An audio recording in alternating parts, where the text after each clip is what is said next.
Selamat datang, sahabatku, dimanapun berada. Kali ini, saya akan membahas alur cerita, Battle Through the Heavens versi novel, di ranah Kaisar Dewa. Harap maklum, jika antara narasi dan gambar tidak nyambung, karena apa yang saya sampaikan ini, belum rilis filmnya, matur suwun. Di lorong gelap, ada beberapa sosok yang tampaknya tidak penting bergerak maju seperti meteor. Lorong itu gelap, dan tampaknya telah terbang untuk waktu yang lama, tetapi aneh bahwa tidak ada akhir. Tidak ada jejak Douqi di lorong ini, dan sepertinya ada zat dalam kegelapan yang perlahan menelan Douqi kita. Xiaoyan dengan hati-hati menggunakan kekuatan jiwanya untuk menyelidiki dan berkata dengan sungguh-sungguh. Anda harus tahu bahwa Kaisar Dou yang kuat telah mencapai dunia kecil, dan dia dapat menggunakan energi spiritual langit dan bumi untuk memasok dirinya sendiri. Sebuah ruang tanpa energi spiritual langit dan bumi tidak diragukan lagi membuat Kaisar Dou merasa tidak nyaman. Kenapa lorong ini begitu panjang? Gu Yuan mau tak mau berkata, ketika dia berada di benua Douqi, dia bisa melakukan perjalanan ribuan mil dalam sekejap dengan kekuatannya sebagai Doudi, tapi sekarang dia telah terbang untuk waktu yang lama dan belum berakhir. Sentuhan kegelisahan muncul di hati Gu Yuan, dan kemudian dia buru-buru menatap Xiaoyan. Sepertinya ada cahaya di depan, dan pintu keluar harus di depan, tetapi semua orang berhati-hati. Aku selalu merasa ada sesuatu yang tidak beres di sini. Xiaoyan menatap ruang ini, dan kekuatan jiwa dari jiwa kaisar langsung terselubung keluar. Saat berikutnya, saya diam-diam menemukan bahwa ada dua titik cahaya aneh tidak jauh, jadi saya harus berbicara dengan Suner dan yang lainnya untuk mengingatkan mereka untuk bergerak maju perlahan. Dua titik cahaya kecil dan aneh tiba-tiba muncul di kejauhan dari pintu keluar, seperti binatang buas yang baru saja membuka matanya setelah tidur lama. Tunggu, berhenti, apa yang kamu lihat? Aneh, Xiaoyan berkata dengan suara yang dalam, dan kemudian mengarahkan jarinya ke dua titik cahaya kecil di kehampaan di sebelah pintu keluar lorong. Gu Yuan, Zhu Kun, Cai Lin dan Suner melihat ke arah tempat yang ditunjuk oleh Xiaoyan. Bagian itu awalnya gelap, tetapi ruang di kejauhan tidak cocok dengan kegelapan, dan ada sedikit cahaya yang tidak mencolok. Sepertinya ada yang salah. Pikiran ini tidak bertahan selama 1 menit di hati semua orang, dan tiba-tiba, sebuah mutasi terjadi. Pada awalnya, saya tidak tahu apa itu. Tetapi ketika saya mendekat, saya menyadari bahwa itu adalah sepasang mata. Melihatnya untuk waktu yang lama membuat semua orang bergidik. Hahaha, benua Douqi tidak pernah memiliki orang kuat Dou di selama 10.000 tahun. Aku tidak percaya bahwa itu akhirnya muncul kembali hari ini. Kemudian, dengan kekuatan kalian berlima, aku akhirnya bisa dibebaskan sekarang, di dalam terowongan yang gelap, seolah-olah napas yang dalam dan kuat perlahan terbangun. Sepasang mata memancarkan cahaya aneh, dan sosok besar di sekitar mata menyatu dengan kehampaan gelap, membuat orang merasakan suasana jahat dan tidak nyaman. Pada pandangan pertama, hanya pupil besar yang terlihat. Jika Anda tidak hati-hati observasi benar-benar tidak dapat menemukan nafas gelap yang tersembunyi. Melihat murid besar di depannya, Xiaoyan adalah orang pertama yang merasakan aura menakutkan itu, bahkan melebihi dirinya sendiri.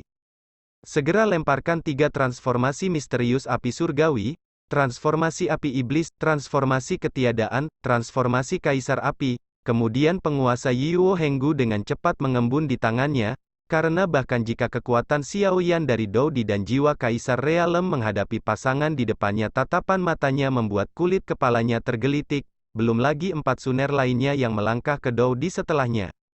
Yang aneh adalah ketika Zhu Kun baru saja menghadapi mantan sepasang murid, dia benar-benar merasa seperti akan sujud dan menyerah, dan bahkan darah di tubuhnya mendidih dengan sangat aneh. Dan semakin dekat jaraknya, semakin kuat itu. Apa yang terjadi? Untuk mencegah Xiaoyan terganggu, Zhu Kun tidak mengatakan apa-apa kepada Xiaoyan, dan kemudian diam-diam menatap mata raksasa di depannya. Siapa yang mulia? Xiaoyan menatap sepasang murid besar di depannya, dengan erat memegang penggaris api dengan satu tangan, dan tangan lainnya seolah memberi isyarat kepada orang-orang di belakangnya. Dengan pemahaman Suner dan Kailin tentang Xiaoyan, bagaimana mungkin mereka tidak tahu apa arti gerakan ini? Saling melirik secara acak, siap menunggu kesempatan.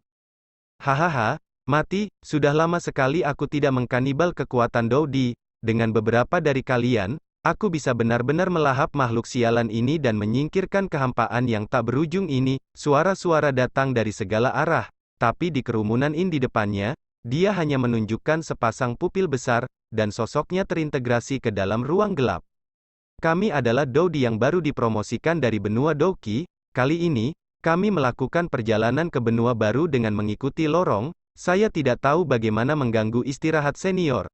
Jadi mari kita ucapkan selamat tinggal. Murid-murid besar itu berbicara. Xiao Yan melepaskan keduanya. Tangan wanita itu tersembunyi dalam kegelapan, mengandung kekuatan mengerikan yang mencekik. Suner dan Kailin melihat Xiao Yan seperti ini, menambahkan gerakan yang dibuat Xiao Yan sebelumnya. Bagaimana mungkin mereka tidak tahu apa yang dia pikirkan? Tepat ketika mereka membuka mulut, mereka melihat tekad di mata Xiao Yan. Ini hampir pintu keluar. Apa yang harus saya lakukan sekarang? Gu Yuan dengan cemas menatap mata raksasa di depannya dan pintu keluar yang dipenuhi cahaya. Kalian pergi dulu, aku akan menahannya, aku akan menemukanmu melalui Sol Jade. Setelah itu, Xiao Yan berkata dengan suara yang dalam, dan kemudian tanpa berbicara omong kosong, dia mencoba yang terbaik untuk mempercepat pembuatan bir, energi menakutkan di tangannya. Kami menunggumu di dunia baru. Suner dan Kailin juga tahu keseriusan masalah ini, menghadapi murid-murid besar di depan mereka. Bahkan sekarang setelah mereka dipromosikan menjadi Kaisar Dou, mereka merasa tidak berdaya, dan tinggal di sini hanya akan menambah beban Xiao Yan. Xiao Yan, ingat, hidupmu adalah milik raja ini. Cailin dan Suner dengan cepat berjalan menuju pintu keluar. Setelah mengatakan itu, melihat ini, Gu Yuan dan Zukun saling memandang tanpa tinta. Pergi. Kemudian mereka mencoba yang terbaik untuk merangsang dendam mereka dan terbang menuju pintu keluar. Pada tingkat pembangkit tenaga listrik Dodi, Anda dapat mengetahui apa yang harus dilakukan atau tidak hanya dari persepsi aura. Itulah sebabnya Xiao Yan ingin Suner dan yang lainnya melarikan diri terlebih dahulu. Mau pergi? Murid besar itu berkata, dan setelah menunggu selama 10.000 tahun, makanan lezat akhirnya muncul. Bagaimana saya bisa membiarkannya pergi? Bum bum bum, cahaya yang tampaknya tidak mencolok muncul dari pupil besar, mengejar beberapa orang Suner, mencoba menghancurkan pintu keluar. Yang aneh adalah ada cahaya hitam dan putih yang menjulang di dahi di tengah murid. Itu akan menghancurkan pintu keluar. Ayo pergi. Gu Yuan merasakan gelombang kehancuran dari cahaya. Setelah mengatakan itu, kecepatan mereka berempat meningkat secara ekstrim. Melihat keempat orang yang melarikan diri menuju pintu keluar akan diblokir, Xiao Yan segera melancarkan serangan untuk mengulur waktu bagi mereka untuk melarikan diri. Kamu bajingan, jika kamu ingin menghancurkan pintu keluar, lewati aku dulu.